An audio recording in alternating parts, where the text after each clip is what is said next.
Yo, Rat Tekking in his house! Oh, hey man, what's up? Yeah. Aren't you supposed to do the review today? What are you doing in here, man? What? Nah, I ain't got time for that. I'm trying to reverse the polarity on this freaking laser gun so I can bring Tekking back from that other universe. Ah, damn, that blows. And I have that cross-country motorcycle snowboarding lesson in 20 minutes. There's no way I could do it. Yeah, don't worry about the review. I got 2 trustworthy people on the job for that. Well, I say people, but really they're more like...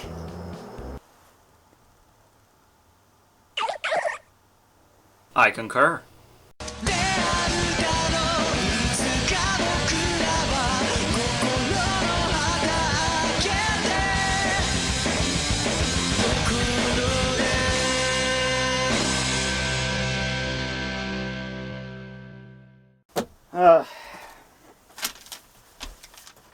Really? Before he calls me, he trusts the job to a brick. I don't even know how I feel about that. Alright, whatever. We're doing this. Greetings and warm regards, everyone. Law Tekking here to review Bleach chapter number 579, entitled The Undead. Number 6. So the chapter starts off with an inner monologue by Gremmy, just basically lamenting the fact that his imagination was able to not fully grasp the potential of Kenpachi. Actually, that's not entirely true. It was led to believe last chapter that Kenpachi was just so insanely monstrous, insanely powerful, that Gremmy's imagination failed to capsulate exactly what it was, and because he tried to become what it was when he couldn't possibly comprehend it, that's what ended up killing him. That's not actually the case. What happened was his imagination did exactly what it was supposed to do. It was able to gauge the level of Kenpachi's power. However, what it couldn't understand was how all that power was contained in Kenpachi's form. So basically the problem for Gremmy was that when he was trying to become exactly like Kenpachi, like trying to take all that power and compress it into some kind of humanoid form, he couldn't come up with it because he couldn't comprehend how it connected. And you know what? That's kind of clever. That is really kind of clever, because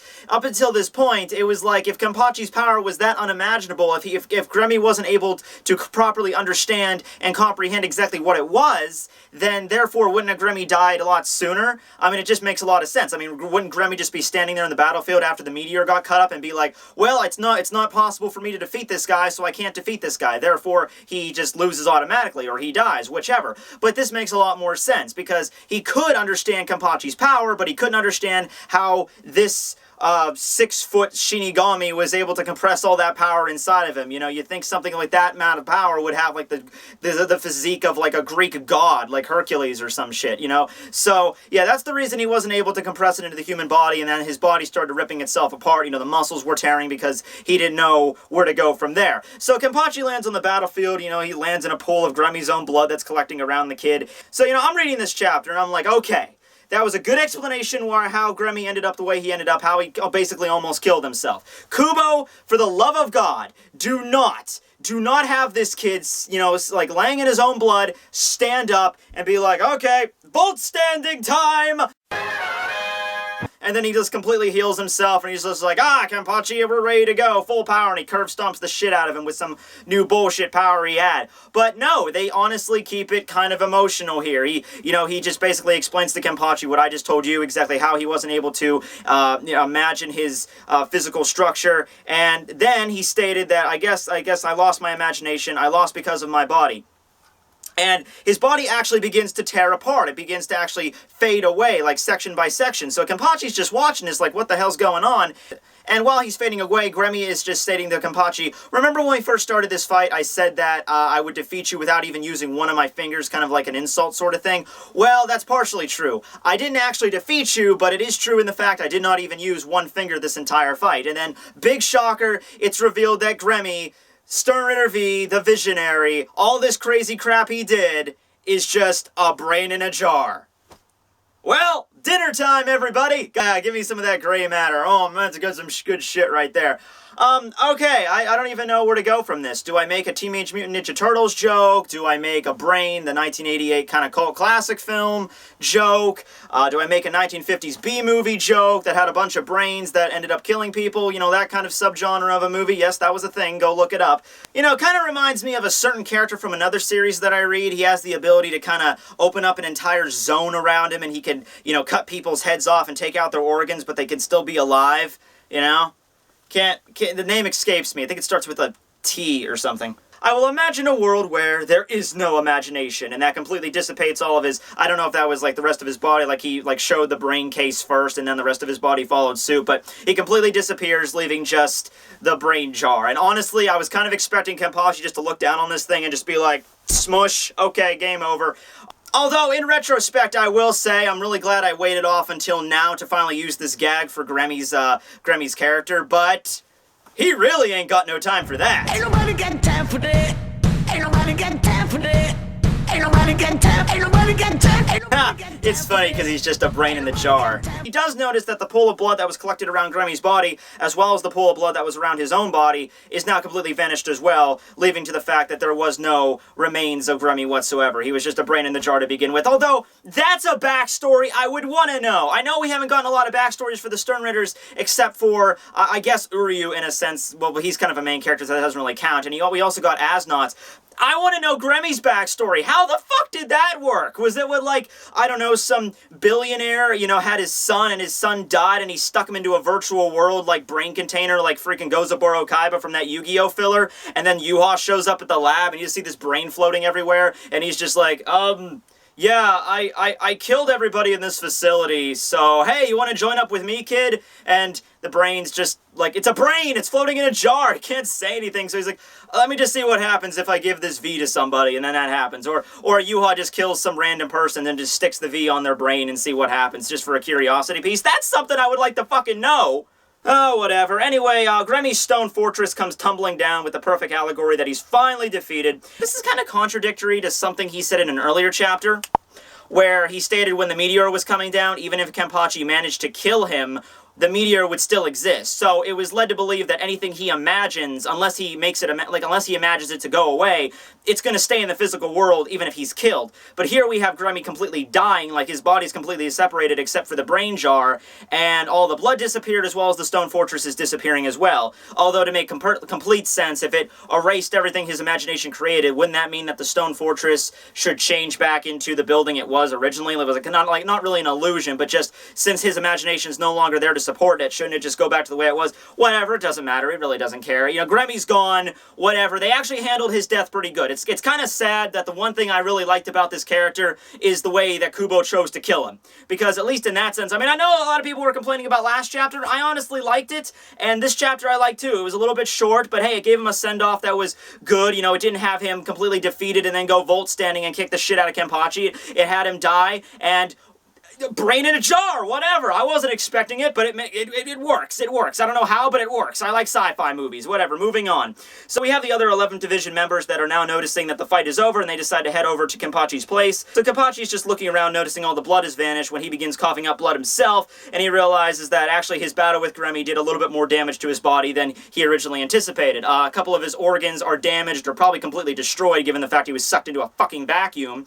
And as well as that, from that big, like ground zero nuclear explosion that Grammy pulled off with his clones, he's now basically partially deaf in one ear. You gotta love Kenpachi Zaraki. Takes a point... Okay, maybe it wasn't a nuke. Maybe I was going a little bit overboard saying it was a nuke, but it was like a point-blank explosion. It was pretty sizable, you know, a couple of megatons there, and he's just like, oh, I'm just partially deaf in one ear, we're good. But yeah, he's a little bit more banged up than he originally figured, so that's certainly the case, which makes it kind of believe that if someone were to make a video explaining all the things that Grammy could have done but didn't against Kenpachi Zaraki, that might have actually killed him.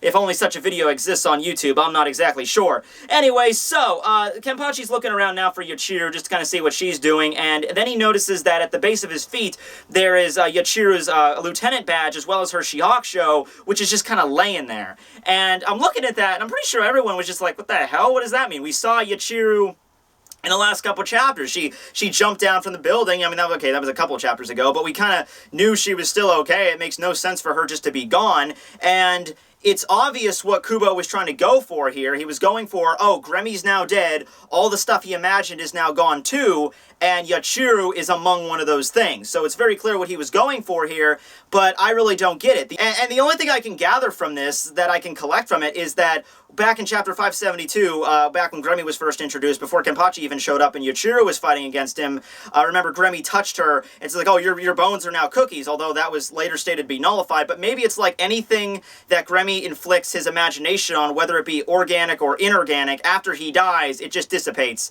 And the shit he was saying about the meteor still being around even after he died, maybe that was just a lie, just to kind of mess with Kenpachi's, psyche, just to give him a sense of, oh, there's nothing you could do now, meteor's coming down.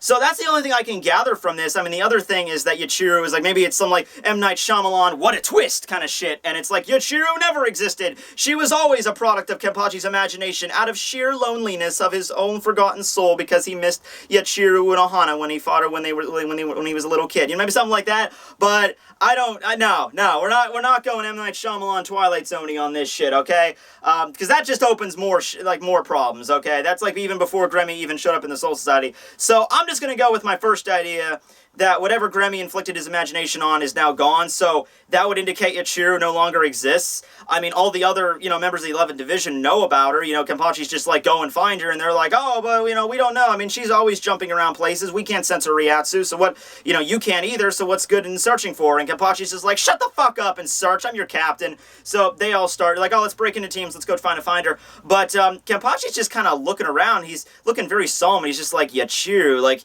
he knows that they're not going to find her, like he knows that wherever she was right here. Like there's no reason why Yachiru would just take off her clothes and just leave. That doesn't make any sense. She was perfectly fine last time we saw her. But anyway, that's neither here nor there, because after all the 11th Division members are, breaking up into teams to go search for Yachiru, they get Thunderstruck, bitches! Lucky, we get a big haul because all those idiots gathered into one place. And there arrives Sternritter's G, Z, P, and T. Female knights arrive on the scene. Oh my god. Okay, someone in HR needs to have a talk with Candace Catnip, okay? Because that uniform is not company approved. That is a fucking sexual harassment lawsuit just waiting to happen right there. We have Lilito Lampert, Menius McAllen, Giselle Guel, and Candace Catnip arriving on the scene to fight against, I guess, Kenpachi in the next chapter. Now, it was also confirmed in this chapter that Candace's ability is lightning-based or, electricity-based in some way, which kind of obvious. Her letters, the T, so maybe like the thunder, and she had those, like, electricity, like, bolt, in her hair, they kind of like her hair modeled after that, so that's not really a big shocker there. I like Lilito, who shows up in just like a parasol, like she's eating like snack cakes or something, and she's just floating like Mary Poppins style on an umbrella, like a parasol. And Menius is there, and Giselle just kind of arrive, and they just have like a typical expressions on their face. We don't see Bambietta, so I don't know what happened with her. I mean, either she's out of the fight, either whatever Giselle did to her, last chapter, like some people were saying like, oh, they're split personalities of Bambietta, but I'm not really 100% on that if Kubo's going to go that route. Maybe it was like some kind of absorption ability, like they took her back into the conglomerate, or maybe it's like, since Giselle is the Z, and there's not a lot of Z words, the idea of a zombie Sternritter, like she can revive the dead, that's something too. So maybe next chapter we'll see like a rotting corpse of Bambietta, like walking around the battlefield, it's like, gonna die, bitch, something like that. That'd be actually kind of cool if she could, like, enslave the dead, and then she makes, like, I guess Grammy couldn't come back because he's just a brain in a jar, but you know what I'm saying. So, next chapter, I don't know what's going to happen, because Kenpachi's, like, pretty beat up. Like, I think that's, like, the reason Kubo stated in this chapter that he's a little bit more banged up than he expected, because Grammy's fight, I mean, he was annoying, but he managed to get some hits off on the guy. It's just, like, Kenpachi's like a tank from, like, an RPG class. He could just take a shit ton of damage, but even he has limits. So, 4 Sternritters versus Kenpachi, the state he is in now, I'm not sure if he'll be able to do anything, and the really sad thing is, this is the time I would say someone else would show up and fight, but pretty much everyone else in the Saturday is gone. Like, go down the list. There's not a lot of people left. There's Byakuya, Rukia, Renji, but Renji's gonna be fighting against and Byakuya and Rukia, I don't know, maybe they could show up and fight, I'm not really sure, but really that only leaves maybe one of the other groups that could show up, like the Fullbringers. That'd be kind of cool. That would be really kind of sweet, Ginjo shows up, he's like, Kenpachi, dude, keeping all the sexy ladies for yourself, something like that. I don't know, that'd be kind of neat. They should show back up eventually. I want to say, I mean, some of you might be thinking like, oh, Ichigo's gonna show up. Like, I don't know. I don't know if that's how that's gonna work.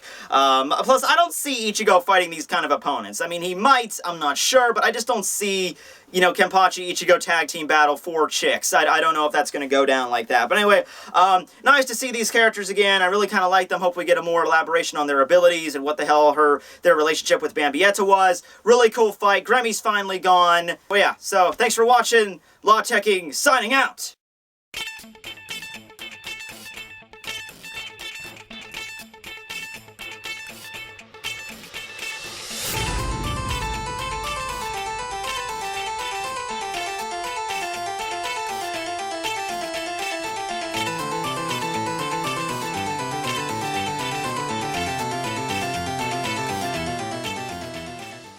Day number 3. Well, I have to say that my time here is filled with a few pleasures that I didn't think I would be able to have, although those are often taken away very quickly by the cruel reality that I am now subjected to. You know, when every single living thing in this place isn't either trying to kill me or violate me, it's actually a pretty nice place to go for a walk. Fuck you! I seriously have no idea why that menu keeps popping up. It has nothing to do with my actual biological urges, or lack thereof. Anyway, also, I don't want anyone to think that I'm alone here. I've met a very interesting fellow that gives me a lot of useful information for everything, really. If you're having trouble climbing trees, press H, and through the help screen you'll be able to activate the— oh boy! Well, at least it's good to have some company, I guess. But what's not good is the food situation. I haven't really found anything really sustainable in the entire forest. I mean, I have a strawberry here, but the strawberry, well, I'm not exactly sure what it is. It looks like a strawberry, it smells like a strawberry, but it'll probably either kill me or turn me into some weird sex devil that I have yet to really understand or even comprehend the full meaning of. Oh, hey, it's a strawberry. Eating food replenishes health. Yes. Thank you for informing me about the joys that come with eating food. Just be cautious. What? Well, it might turn you into a furry. Okay, so not only is there a species of berry that is exactly like the strawberry, Yup. but along with that, there is also another species of berry that is also identical to the strawberry in every way, shape, or form. That will turn you into a furry, yes. Right. Of course. Why wouldn't it? Well, you know what? I haven't eaten anything in 2 days, so it's a moot point anyway. I'm gonna shove this sword so far up his ass when I get back.